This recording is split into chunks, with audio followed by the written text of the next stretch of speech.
శృతిస్మృతిపురాణానామాలయం కరుణాలయం నమామి భగవత్పాద శంకరం లోకశంకరం.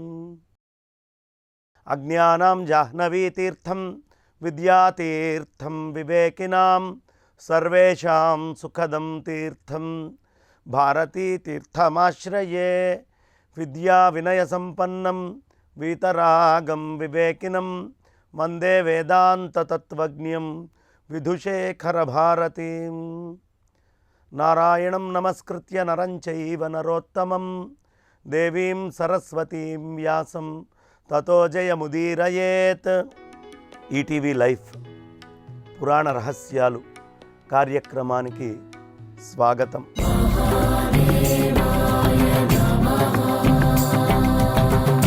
కూర్మ పురాణాంతర్గత రహస్యాల్ని మనం చెప్పుకుంటున్నాం.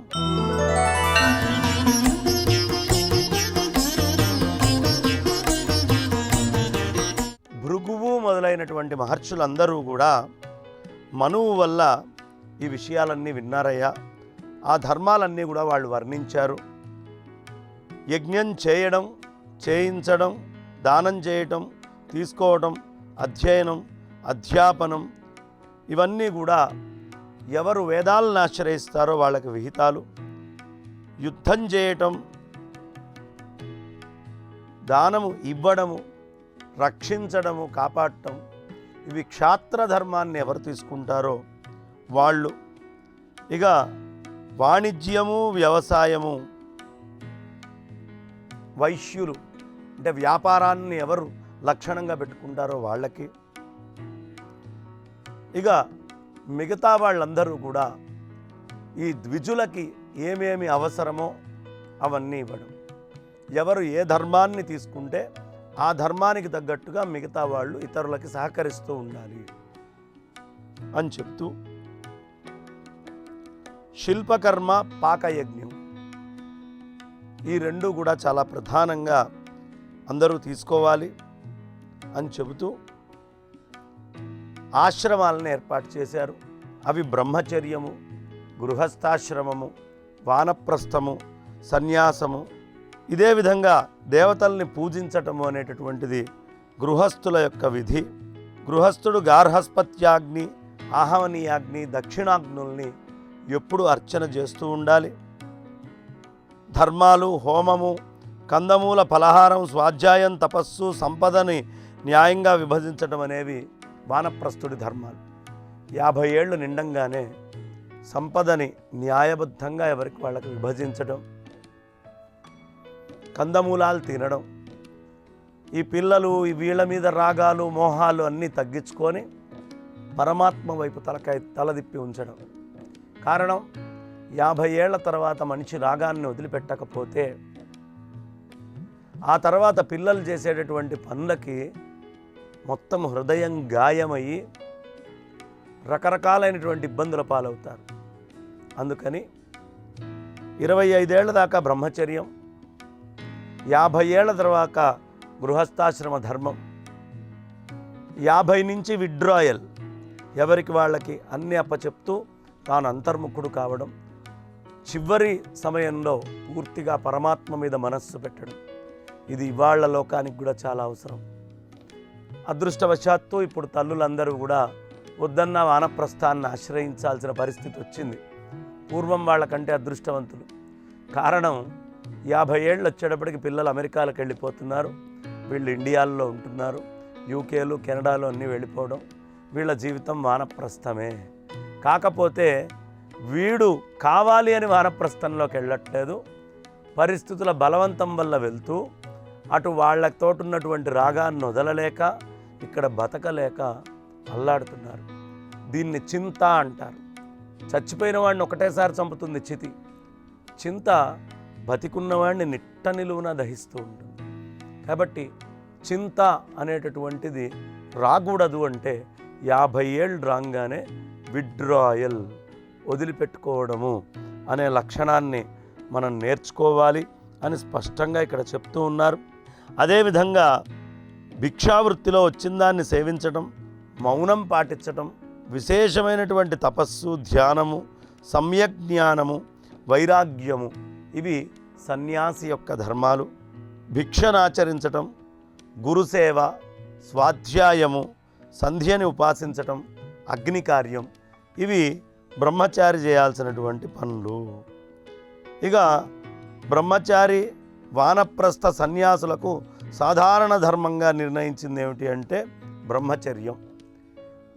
వానప్రస్థంలో ఉన్నవాళ్ళు, సన్యాసంలో ఉన్నవాళ్ళు, బ్రహ్మచర్యంలో ఉన్నవాళ్ళు బ్రహ్మచర్యాన్ని నిష్ఠగా పాటించాలి.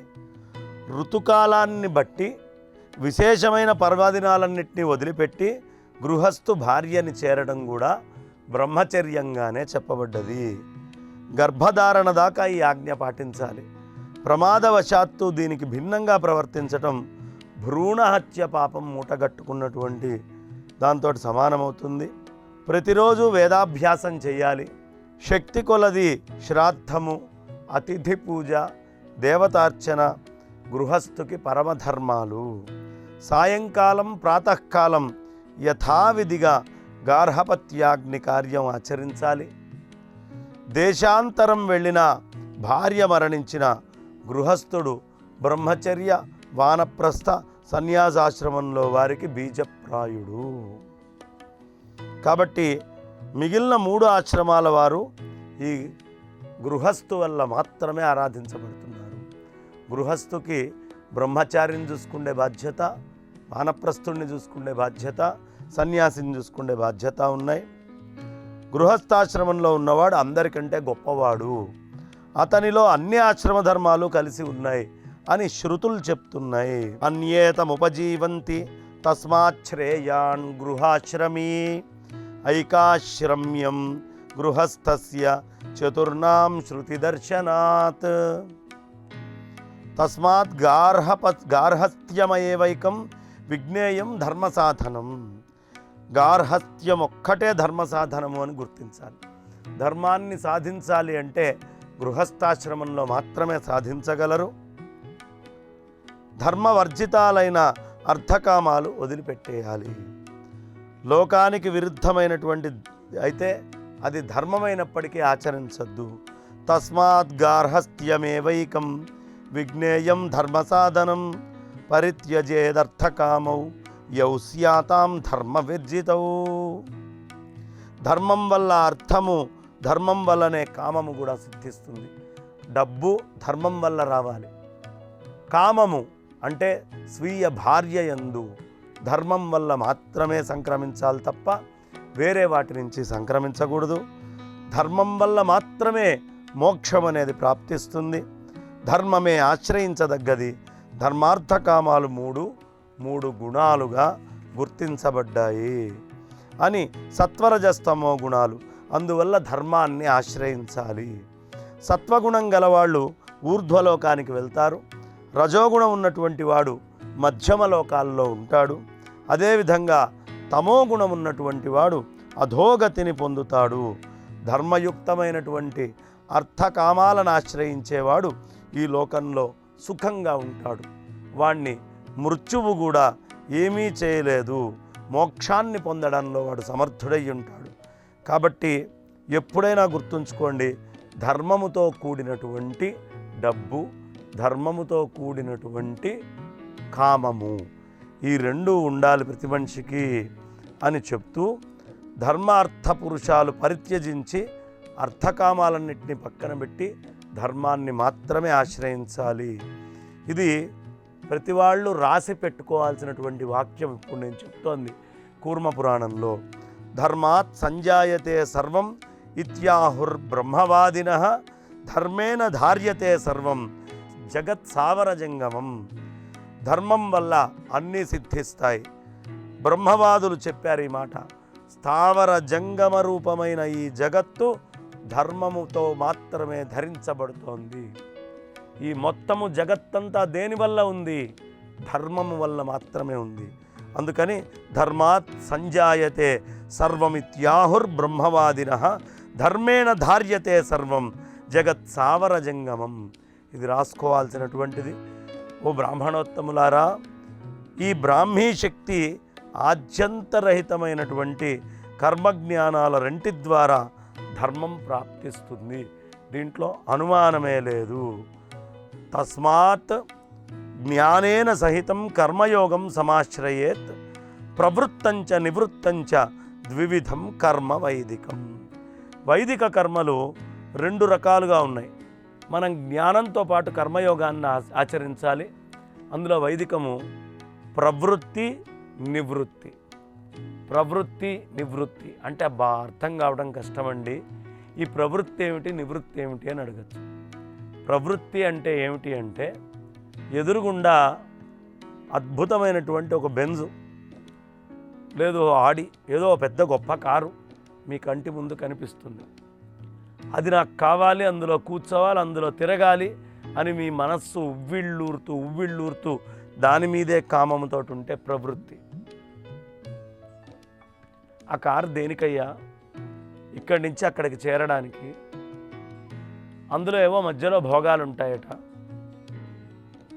మనకు కావాల్సింది అక్కడికి చేరడం కానీ ఈ మధ్యలో ఉండే భోగాలు భాగ్యాలు కాదు అని మనస్సుని కేవలం గమ్యం మీద ఉంచి దీని మీద వచ్చే ఫలం మీద ధ్యాస తీసి వ్యవహారం మీదే దృష్టి పెట్టడం నివృత్తి. అంటే ఓ రహస్యం చెప్తా. సమస్య ఈ ప్రపంచంలో అన్ని చోట్ల ఉంది. సమస్య లేనటువంటి వాడు, దుఃఖము లేనటువంటి వాడు ఈ ప్రపంచంలో ఎవడు లేడు. దుఃఖము సోమాలియా, బాగా పేదగా ఉన్నటువంటి సోమాలియా దేశంలో ప్రజలకి దుఃఖం ఉంది. బాగా డబ్బున్న అమెరికా దేశంలో ఉన్న ప్రతి ఒక్కడికి దుఃఖం లేదా? దుఃఖం వాడికి కూడా ఉందే. ఎండలో కూర్చున్న వాడికి దుఃఖం ఉంది. ఏసీలో పడుకున్న వాడికి కూడా దుఃఖం ఉంది. అడుక్కొని తినేటటువంటి వాడికి దుఃఖం ఉంది. కట్టలు తీసుకొని వచ్చి మూటలు కట్టి లోపల దాచిపెట్టుకున్న వాడికి దుఃఖం ఉంది. కాబట్టి పోగొట్టుకోవాల్సిందేమిటి? దుఃఖాన్ని. ఈ దుఃఖం డబ్బు ఉండడం వల్ల, సుఖం మనకేదో ఉండడం వల్ల, లేకపోవడం వల్ల లేదు. ఏది ఉన్నా దుఃఖం ఉంది. 2 పూటలా తిండి లేనివాడికి లేని దుఃఖమైతే తిన్నవాడికి తిన్నదరక్క అనేక దుఃఖాలు. కాబట్టి దుఃఖము అనేది సృష్టిలో ఎవడు తప్పించుకోలేకపోతున్నాడు. కాబట్టి ఎలా అయినా సరే ఈ దుఃఖము అనేటటువంటి దాన్ని అందరూ కూడా పోగొట్టుకోవాల్సినటువంటి అవసరం. దాన్నే నివృత్తి మార్గం అంటారు. ప్రవృత్తిలో ఉన్న ప్రతివాడికి దుఃఖం ఉంటుంది, నివృత్తిలో ఉన్నవాడికి దుఃఖం ఉండదు. ఒక్క స్థితిని ఆలోచించండి. గాఢ నిద్రలో ఉన్నాడు. ఓ గొప్ప ధనికుడు, కొన్ని లక్షల కోట్ల రూపాయలు ఉన్నవాడు ఉన్నాడు. అత్యంత పేదవాడు. ఈరోజు రాత్రికి వాడి భోజనానికి ఏమిటో వాడికి తెలియనివాడు. ఈ ఇద్దరు పడుకున్నారు. ఈ పడుకున్నప్పుడు కోటీశ్వరుడికి ఏ స్థితి ఉందో నిద్రలో, సామాన్యుడై అడుక్కుండేవాడికి కూడా అదే స్థితి ఉంది నిద్రలో. అంటే నివృత్తిలో దుఃఖము లేదు. మన మనస్సు ఇంద్రియాలు ఏవి పనిచేయకుండా ఉంటే దుఃఖము లేదు. అడుక్కుండేవాడికి లేదు, కోటీశ్వరుడికి లేదు. దుఃఖం ఎక్కడ ఉంది? ప్రవృత్తిలో ఉంది. అందుకని మెలకువతోటి ఉండి నీ ఇంద్రియాలను నివృత్తిలోకి ఎట్లా తీసుకెళ్ళాలి ఈ విషయం తెలుసుకోవయ్యా. వైదిక ధర్మము నివృత్తి మార్గాన్ని మనకి చూపిస్తోంది. ఈ నివృత్తి కర్మంతా కూడా జ్ఞానముతో నిండి ఉంటుంది. ప్రవృత్తి ధర్మం మాత్రం దీనికి భిన్నంగా ఉంటుంది. నివృత్త కర్మ ఆచరించేవాడు ఆ పరమపదాన్ని పొందుతాడు. నివృత్తి ధర్మాన్ని ఎవడు ఆచరిస్తాడో వాడు మోక్షాన్ని పొందుతాడు. ప్రవృత్తి ధర్మంలో ఉన్నవాడు పొందలేడు. కాబట్టి నివృత్త మార్గాన్నే సేవించండి. ప్రవృత్తిలో నువ్వు ఏం సాధించినా, ఎంత సాధించినా లాభం లేదు. చిన్న వయసులో ఉన్నప్పుడే పిల్లలకి నేర్పించండి. పిల్లలందరూ అనుకుంటారు లైఫ్ గోల్ అంటే నా జీవితము అనేటటువంటిది పరమ లక్ష్యం ఏమిటి, కెరీర్ గోల్, కెరీర్లో ఏమిటి. చదువుకునే రోజుల్లో అనుకుంటాడు నేను కష్టపడి సివిల్స్ రాసి నేను ఐఏఎస్ఓ ఐపీఎస్ఓ కావాలి అని. దాన్ని ప్రవృత్త మార్గము అంటారు. సరే ఐఏఎస్ అయ్యాడు, అయిన తర్వాత అయిపోయిందా వాడి లక్ష్యం? ఫైల్స్ వస్తుంటాయి, పైన ఉండేటువంటి అధికారులు మిగతా వాళ్ళందరినీ శాంతపరచుకోవడం, రాజకీయ నాయకుల్ని చూసుకోవడం, వచ్చిన ప్రజల కష్టాలు బాగోగులు తెలుసుకోవడం చేయాలి. సరే ఎదుగుతూ ఎదుగుతూ పై స్థాయికి వెళ్ళాలనే కోరికకు వెళ్ళాడు, వెళ్ళిపోయాడు, చీఫ్ సెక్రటరీ అయిపోయాడు. ఏమైంది? ప్రవృత్త మార్గంలోనే ఉన్నాడు కదా. రిటైర్మెంట్ వచ్చింది, రిటైర్ అయిపోయాడు కదా. ఇప్పుడు వాడి జీవితం వృధానా? వాడు చిన్న వయసులో ఐఏఎస్ అవ్వడమే కదా అనుకుంది, అత్యున్నతమైన చీఫ్ సెక్రటరీ చేశాడు, అయిపోయింది కదా. కాదు, ఇదంతా కెరీర్ గోల్. ఇక్కడ డబ్బు సంపాదన, వివాహము, భార్య, ఇవన్నీ కూడా కెరీర్ గోల్.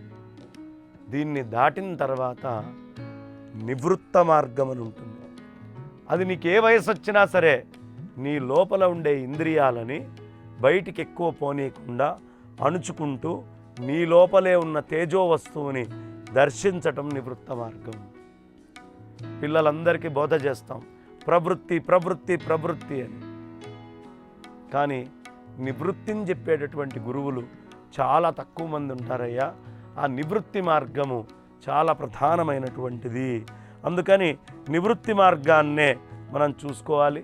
నివృత్తి మార్గంలో లేకపోతే సంసారంలో పడిపోతాం. ఎలా ఉండాలి సంసారంలో అంటే, నీళ్లల్లో పడవ ఉండాలి, తేలుతుంది. పడవలో నీళ్లుంటే మునిగిపోతుంది.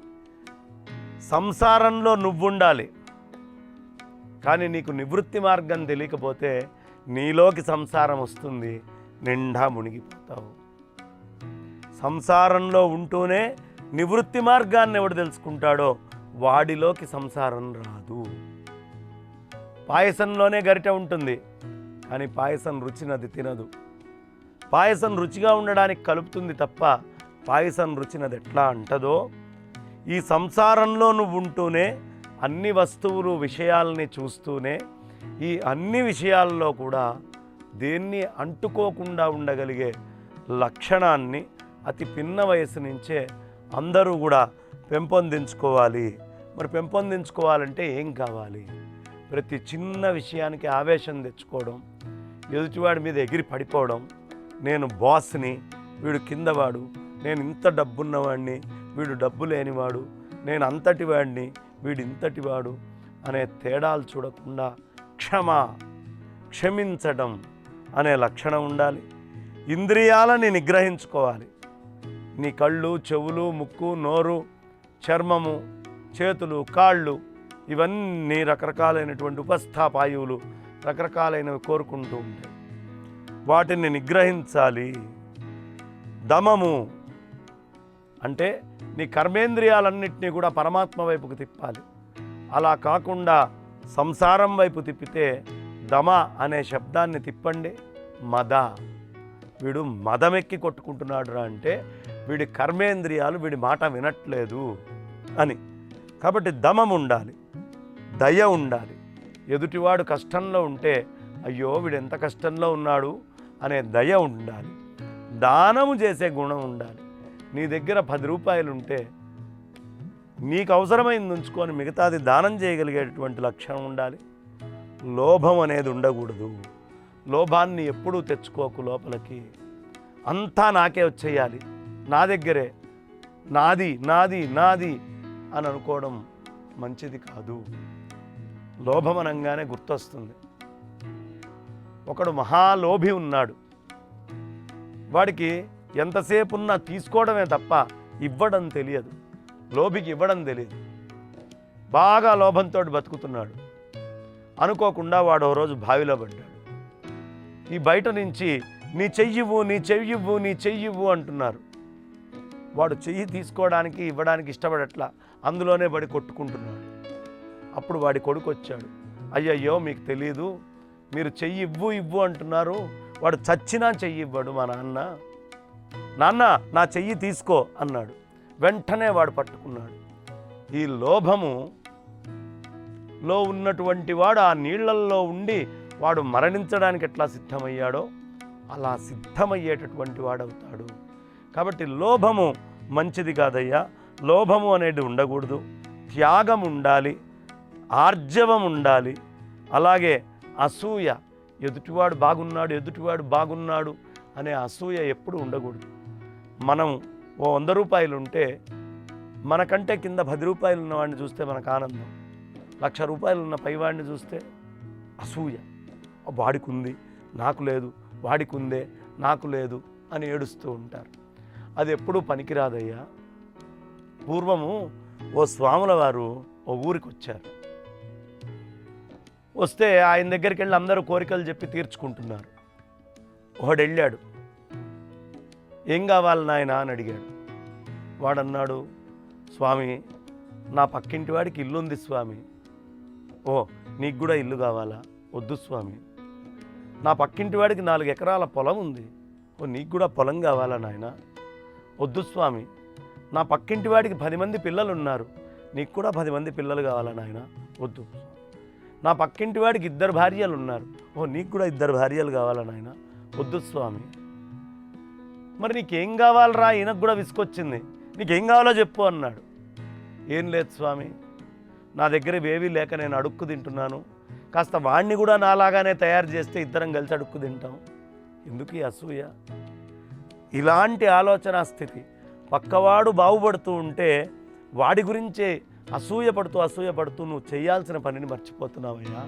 నువ్వేం చేయాలో ఆలోచించు. సమాజంలో వాణ్ణి చూసి అసూయ పడుతూ కూర్చోకు అని మనకు చెప్పినట్టుగా అసూయ అనేటటువంటి దాన్ని వదిలిపెట్టాలి. అలాగే తీర్థాలకి వెళ్తూ ఉండాలి, ఆ అనుసరణం చేస్తూ ఉండాలి, సత్యం పలకాలి, సంతోషంగా ఉండాలి, ఆస్తికత అనేటటువంటిది ఉండాలి, వేదాల మీద శ్రద్ధ ఉండాలి. బ్రాహ్మణ ధర్మాలు యథావిధిగా ఆచరించే బ్రాహ్మణులకి ప్రాజాపత్య లోకం, యుద్ధాల్లో పలాయనం చేయని క్షత్రియుడికి ఇంద్రలోకం, స్వధర్మాన్ని ఆచరించే వాళ్ళకి వాయులోకం, స్వధర్మాన్ని పాలించేటటువంటి వాళ్ళకి గంధర్వలోకం నిశ్చితంగా వస్తాయి. కాబట్టి ఇలాంటి ఊర్ధ్వరీతులైనటువంటి వీటిల్ని మనం ఆశ్రయించి ఎవరి ధర్మాలని వాళ్ళు జాగ్రత్తగా ఆచరించాలి అని చెప్తున్నారు. రేపటి రోజున మిగతా అంశాలన్నీ చెప్పుకుందాం. ఈ రోజుకి స్వస్తి. ఈ కార్యక్రమాన్ని తిరిగి చూడాలనుకుంటే www.youtube.com/@ETV Life Spiritual లో చూడవచ్చు.